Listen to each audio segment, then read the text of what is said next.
నాకేదో పెద్ద స్ట్రేచర్ ఉందని కొంతమంది మా స్ట్రేచర్ పెద్దదని. ఇంతమంది మా ఎమ్మెల్యేలు చెప్పేసిన స్ట్రేచరు నేను స్ట్రెచర్ మీద కొండి స్ట్రెచర్ మీద నుంచి మార్చరికి పోతాడు రేపు పొద్దుగాల. స్ట్రేచర్ అనేది పొజిషన్కి ఉంటుంది, ఇండివిజువల్కి ఉండదు. ఇండివిజువల్ పర్సన్స్కో ఇండివిజువల్ కాస్ట్కో స్ట్రేచర్ ఉండదు. ఎమ్మెల్యేకి స్ట్రేచర్ ఉంటుంది, ప్రభుత్వ ఉద్యోగికి స్ట్రేచర్ ఉంటుంది, ఎమ్మెల్యేకి స్ట్రేచర్ ఉంటుంది, ఎంపీకి స్ట్రేచర్ ఉంటుంది, ఎమ్మెల్సీకి స్ట్రేచర్ ఉంటుంది, మంత్రికి స్ట్రేచర్ ఉంటుంది, ముఖ్యమంత్రికి ఉంటుంది, గవర్నర్కి ఉంటుంది, ప్రధానమంత్రికి ఉంటుంది, రాష్ట్రపతికి ఉంటుంది. ఆ కుర్చీకి స్ట్రేచర్ ఉంటుంది.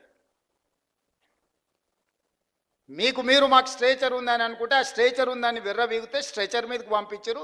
ఇట్లే చేస్తే ఆ తర్వాత మార్చరికి పోతారు. అది కూడా గుర్తుపెట్టుకోవాలి.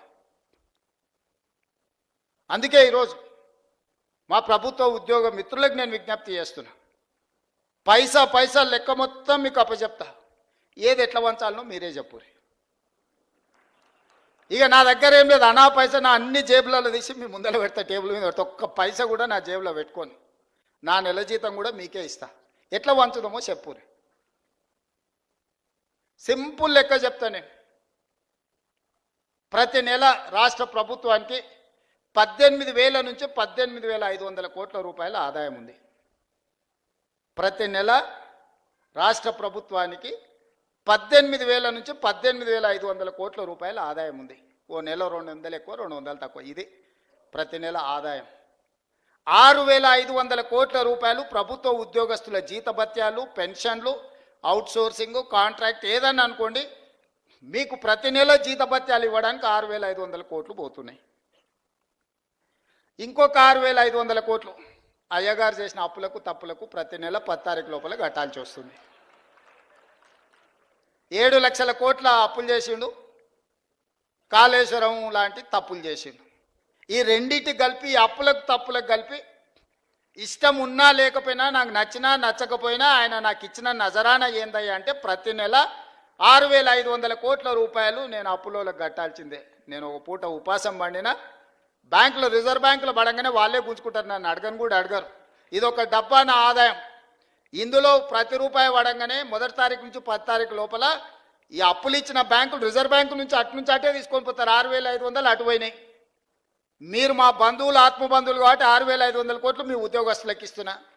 13,000 కోట్ల రూపాయలు అయిపోయినాయి. ఇక నా దగ్గర ఎంత మిగిలిందా అంటే 5,000 నుంచి 5,500 కోట్లు. ఇక నేను మిమ్మల్ని అడుగుతున్నా, ఈ 5,000 నుంచి 5,500 కోట్లల్లా షాదీ ముబారక్, కళ్యాణ లక్ష్మి, పెన్షను, రైతు రుణమాఫీ, రైతు భరోసా, ఇట్లా 25-30 ప్రభుత్వ సంక్షేమ పథకాలు ఉన్నాయి.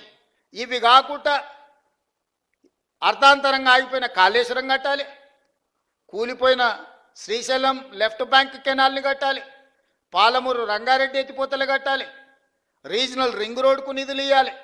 ఈ రాష్ట్రంలో ఏం అభివృద్ధి చేయాలన్నా కూడా ఇందులో నుంచే తీయాలి. ఇక నాకున్న వెసులుబాటు 5,000 నుంచి 5,500 కోట్లు.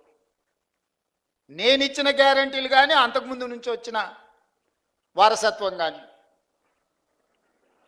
ఇవన్నీ కలిపితే నాకు ఇంకొక 18,000 కోట్లు కావాలి వాస్తవంగా. ఆయన కాంట్రాక్టర్లకు అగ్రిమెంట్లు చేసిండు, ఆయన కమిషన్లు తీసుకొని ఆయన వెళ్ళిపోయిండు. ఇవాళ వాళ్ళ పేమెంట్లు నేను వచ్చి కూర్చున్నప్పటికీ 42,000 పేమెంట్లు బకాయిలు పెట్టిపోయిండు ఈ కాంట్రాక్టర్లకి. ఇక విద్యుత్ శాఖ ఇవన్నీ మళ్ళీ పక్కన పెట్టాలి.